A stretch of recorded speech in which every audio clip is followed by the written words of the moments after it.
एक हरे भरे और जीवंत जंगल में लियो नाम का एक शक्तिशाली शेर निर्विवाद राजा के रूप में शासन करता था।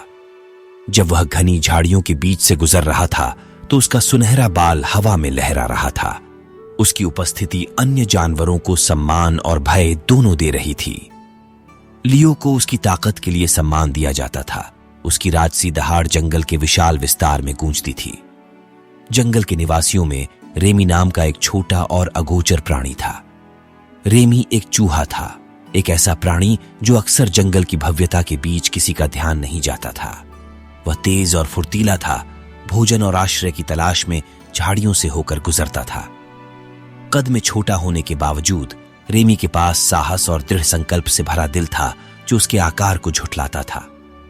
एक दिन भाग्य अप्रत्याशित तरीके से लियो और रेमी को एक साथ लाएगा। लियो जंगल में काफी अंदर चला गया था। उसके शक्तिशाली कदमों से उसके नीचे की जमीन हिल रही थी। वह एक विशाल पेड़ की छाया के नीचे आराम करने लगा और छत से छनकर आ रही सूरज की गर्मी का आनंद ले रहा था। जैसे ही उसने अपनी आंखें बंद की, वह उस छोटी सी आकृति से अनजान था जो उसकी दुनिया बदलने वाली थी। खाने के एक टुकड़े की तलाश में आसपास घूम रहे रेमी की नजर सोते हुए शेर पर पड़ी। उसका दिल जोरों से धड़क उठा और वह ठिठक गया, क्योंकि राजसी शेर को देखना सबसे बहादुर प्राणी को भी कांपने के लिए काफी था। रेमी की प्रवृत्ति ने उसे भागने के लिए कहा, लेकिन उसने साहस जुटाया और गहरी सांस ली। कृपया शक्तिशाली लियो, रेमी चिल्लाया। उसकी आवाज बमुश्किल सुनाई दे रही थी। मेरा मतलब है कि तुम्हें कोई नुकसान नहीं होगा। अगर तुम मेरी जान बख्श दो तो मैं वादा करता हूं कि मैं हमेशा तुम्हारा आभारी रहूंगा। लियो की आंखें खुली रह गईं।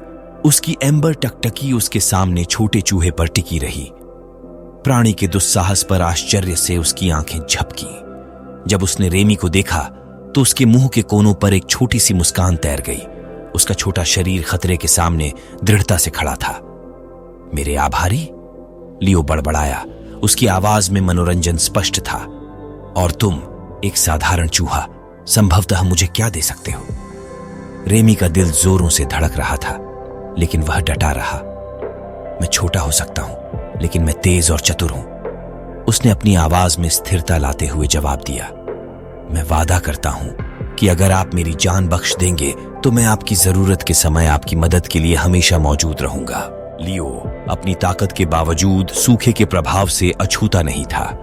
कठोर परिस्थितियों से लड़ते लड़ते उनकी दहाड़ें कम हो गईं और उनका चमकता हुआ कोट फीका पड़ गया। जानवर जो कभी मार्गदर्शन के लिए उसकी ओर देखते थे, अब उसकी कमजोर स्थिति के बारे में धीमे स्वर में फुसफुसाते थे। एक दुर्भाग्यपूर्ण दिन, जब लियो पानी की तलाश में सूखे परिदृश्य में भटक रहा था, उसने खुद को एक शिकारी के जाल में फंसा हुआ पाया। वह जितना अधिक संघर्ष करता, जाल उतना ही कड़ा होता जाता। उसकी शक्तिशाली दहाड़ें पूरे जंगल में गूंज उठीं, लेकिन उनसे कोई मदद नहीं मिली। लियो के लिए अज्ञात रेमी पास ही था, जो कुछ भी अल्पजीविका उसे मिल सकती थी उसकी तलाश कर रहा था। लियो की दहाड़ की आवाज उसके कानों तक पहुंची और उसने उसी शेर की आवाज पहचान ली जिसकी उसने जान बचाई थी। बिना कुछ सोचे रेमी ने आवाज का अनुसरण किया। उसके छोटे से शरीर ने किसी भी तरह से मदद करने का दृढ़ संकल्प किया। जैसे ही रेमी घटनास्थल पर पहुंचा, लियो को जाल में फंसा देखकर उसका दिल बैठ गया।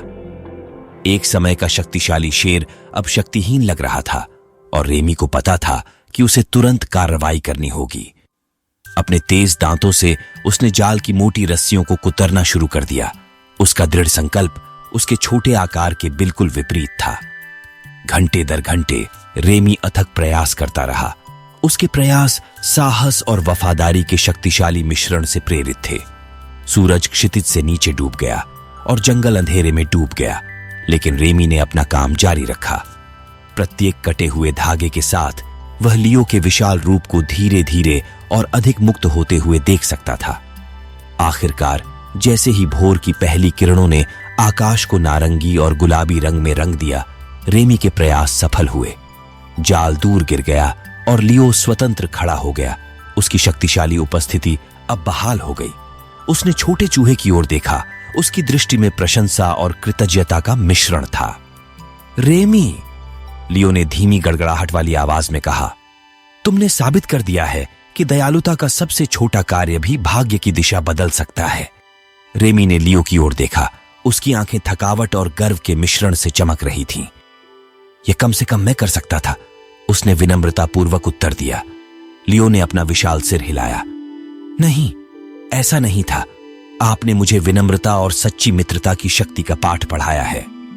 उस दिन से लियो और रेमी के बीच एक ऐसा बंधन बन गया जो आकार और ताकत की सीमाओं को पार कर गया। लियो ने रेमी की वफादारी के मूल्य को पहचाना और रेमी ने अपने वादे के महत्व को समझा। साथ में उन्होंने जंगल में संतुलन बहाल करने के लिए काम किया, सूखे की प्रतिकूल परिस्थितियों से उबरने के लिए जानवरों को एकजुट किया। जैसे जैसे सूखा खत्म हुआ और जंगल एक बार फिर से खिल उठा, लियो और रेमी की कहानी पूरे देश में फैल गई। यह असंभावित मित्रता और दुनिया पर सबसे छोटे प्राणी के भी गहरे प्रभाव की कहानी बन गई।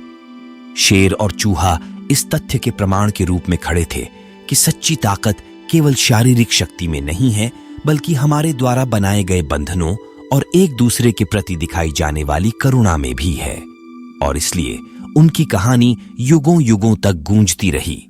यह याद दिलाती है कि सबसे शक्तिशाली शक्ति हृदय की शक्ति है।